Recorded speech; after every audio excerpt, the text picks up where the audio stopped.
story, sad story. March 2023 will remain the darkest month for Kenyan media following the vicious attack on members of the Fourth Estate. During the recent demonstrations, journalists have been targeted by the perpetrators of acts of hooliganism and criminality whose interest is to destroy any evidence of their acts captured on camera. So far, 25 local and international journalists have been targeted by both state and non-state actors since the onset of the mass protests on the 20th of March. And we had, a colleague here at NTV who was also, she was beaten. I saw the video. I felt so bad for her.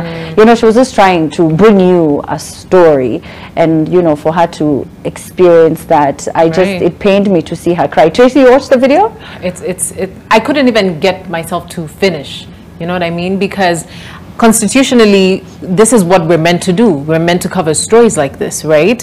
And additionally, I think this is where we need to really figure out if the police know what they're supposed to do in situations like this.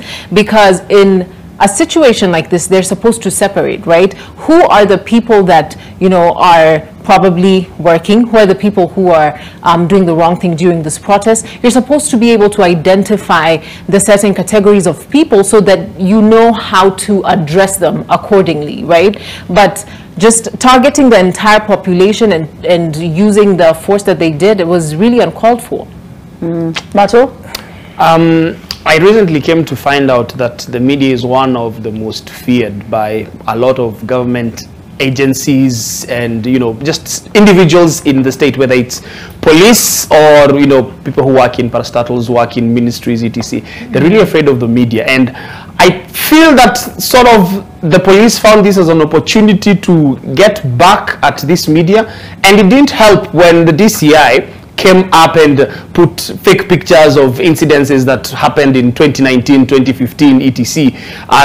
as photos of what is currently happening in the country, and that made other people feel, aha, so sasa hizi mapicha ndizo mnataka kuanzia kuzitumia nyinyi watu wa media, hatutaki kuona. It happened when Uhuru's land was being attacked. It happened then on the 23rd of March, that is, not 23rd of March. It happened on Thursday when we had the maandamano.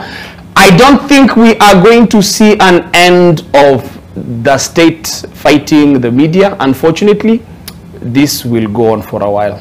And sorry, Tracy. No, go ahead, Kwach.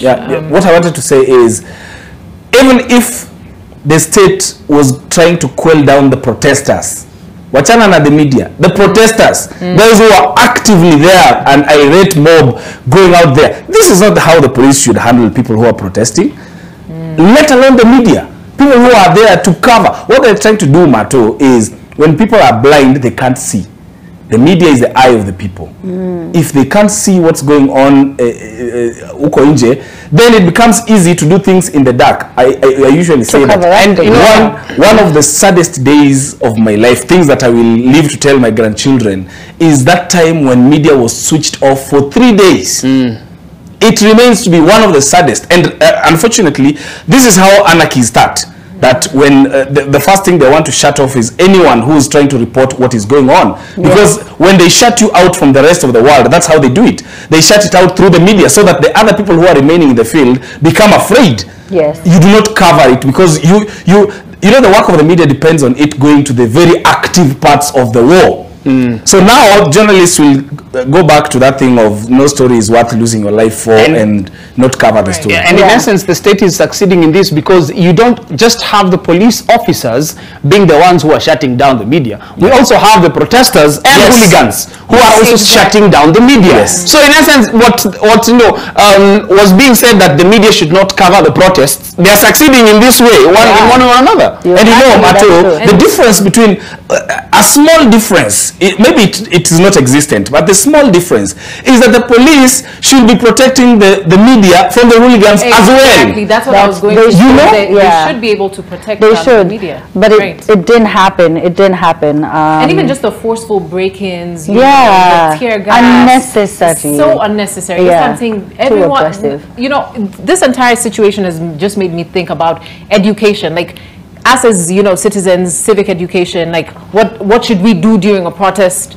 You know what I mean? What should police do during a protest, right? Because what we're seeing, and I like what Kwach said, is just complete anarchy. Yeah, they're not properly approaching it with the right tact. Okay.